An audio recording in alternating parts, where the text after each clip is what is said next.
This section looks at inner products, length, and orthogonality. So we're just going to have a lot of definitions and some proofs in this lesson. So we're going to consider two vectors, u and v. So they have length n. The inner product between two vectors is also called the dot product, and it's u1 v1 plus u2 v2 plus all the way out to un vn. So you're just multiplying the corresponding components and adding them up. Just notation purposes, that is the same as writing u transpose v. It's also the same as writing v transpose u.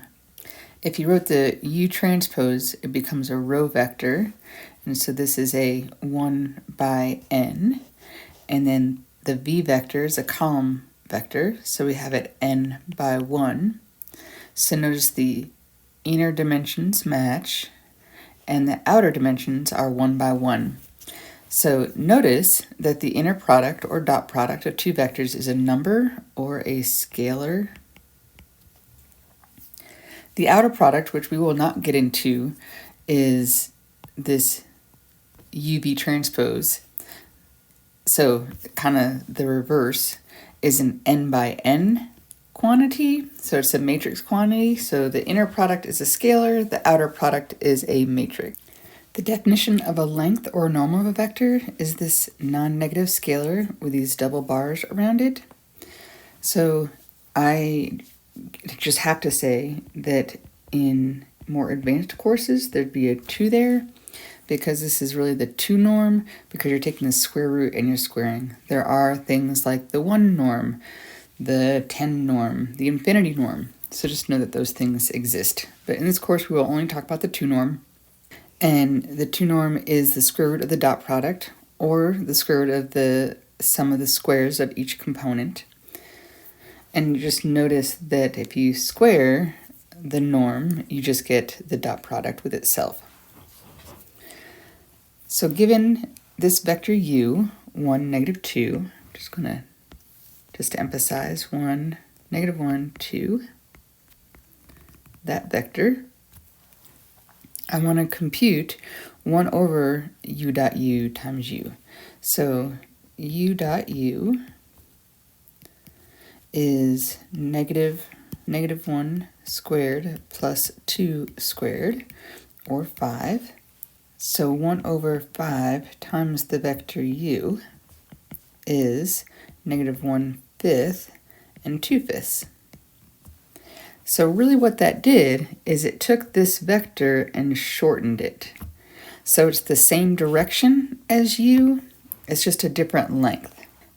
And we call a vector that has length 1 to be a unit vector. And to make a unit vector in the same direction as the vector you have, you can divide by its length. And this is called normalizing. So norm, from the idea of length, is norm. So you normalize a vector by making it length 1. So to make this vector v, to alter it to have length 1, we're going to take v and divide by its length. Or you could think of it as 1 over the norm of v times v. So just separately, let's do the norm of v.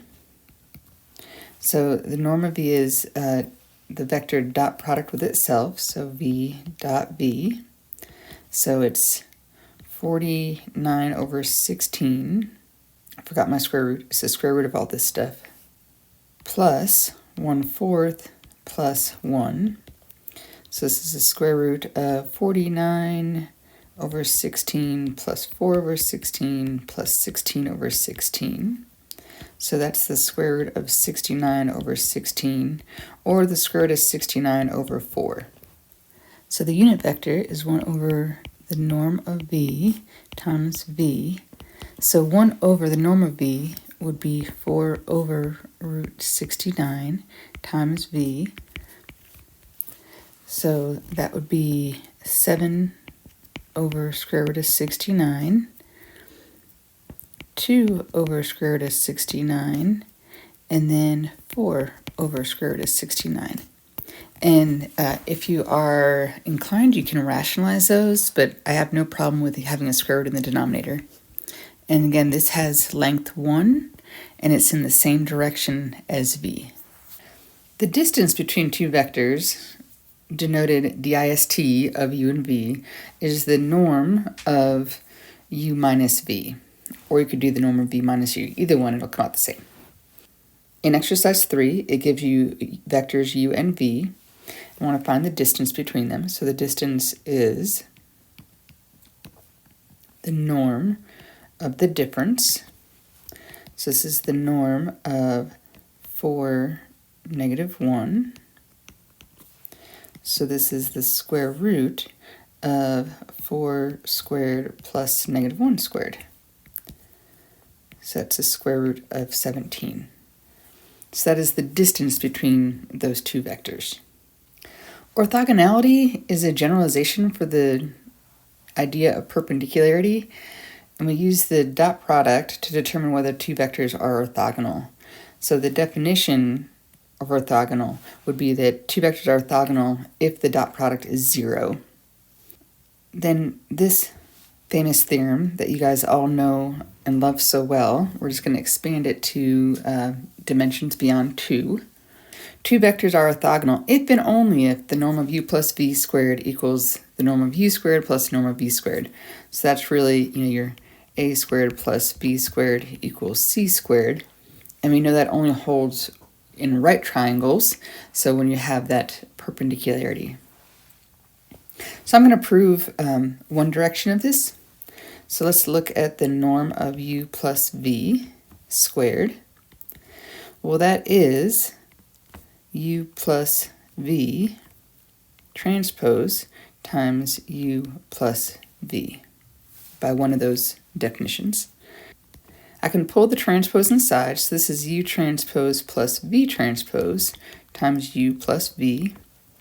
I'm going to FOIL, making sure I keep the order correct, so u transpose u. So what I mean by order, I need to have the u transpose before the u, plus u transpose v, plus v transpose u, plus v transpose v. Well, u transpose u is the norm of u squared, and v transpose v is the norm of v squared. And remember that, so dot product u dot v is the same as u transpose v, and it's also the same as v transpose u. And we know those are both 0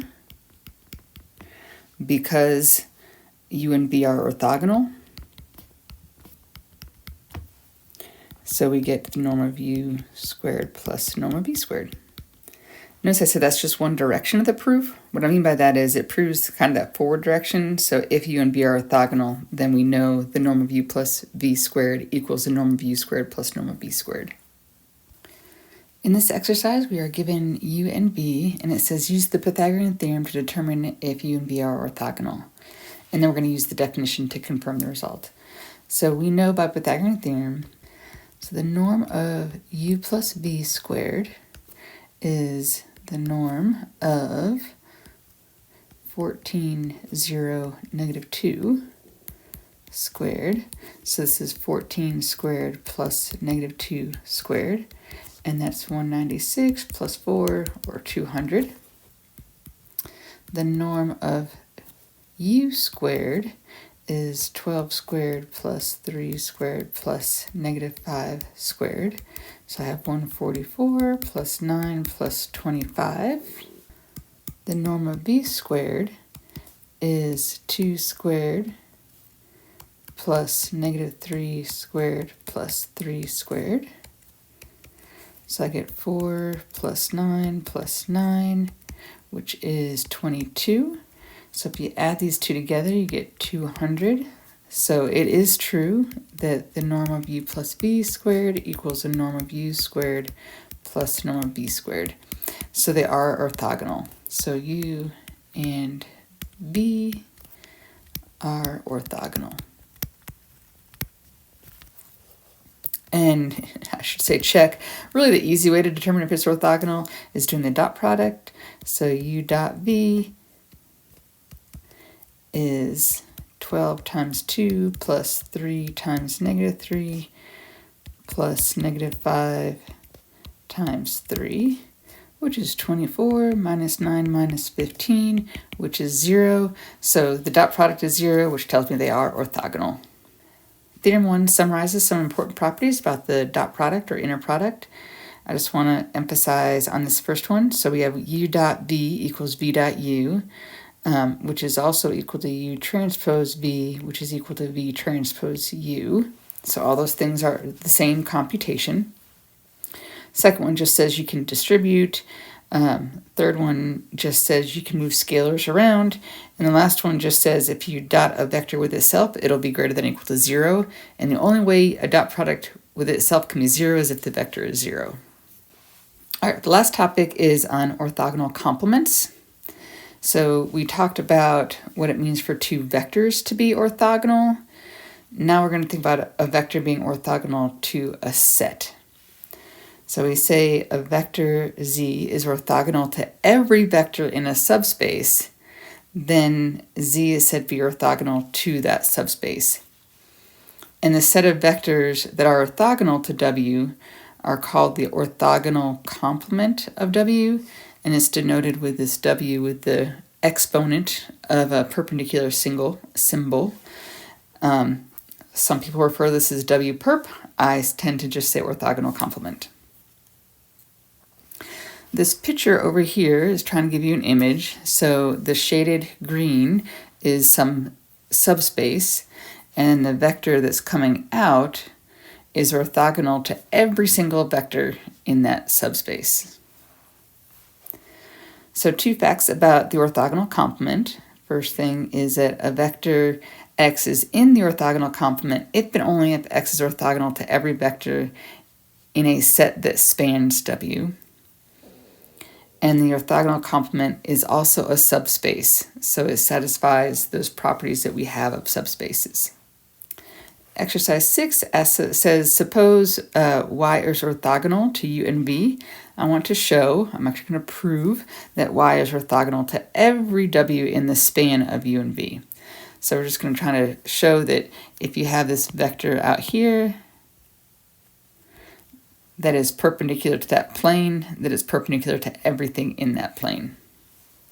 So we are given that y is orthogonal to u, which means that y dot u is 0.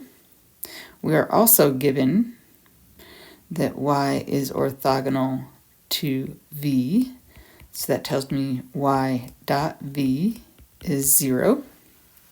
I'm also given that w is in the span of u and v, which means that w is equal to c1u plus c2v. That's the definition of being in the span. So I want to show that y is orthogonal to w, or that y dot w is 0. So that's what we're trying to show. So I'm going to start with y dot w. So that's y dot c1u plus c2v. This is just substitution.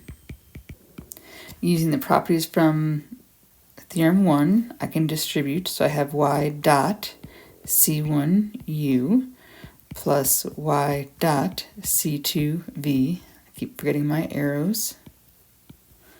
I also know from Theorem 1 that my constants can move around. So I have c1 y dot u plus c2 y dot v. So this is Theorem 1, this is Theorem 1, and then this is 0 plus 0 from given, and this is 0. We've shown that if y is perpendicular to two vectors, that it's also perpendicular to everything in the span of those two vectors.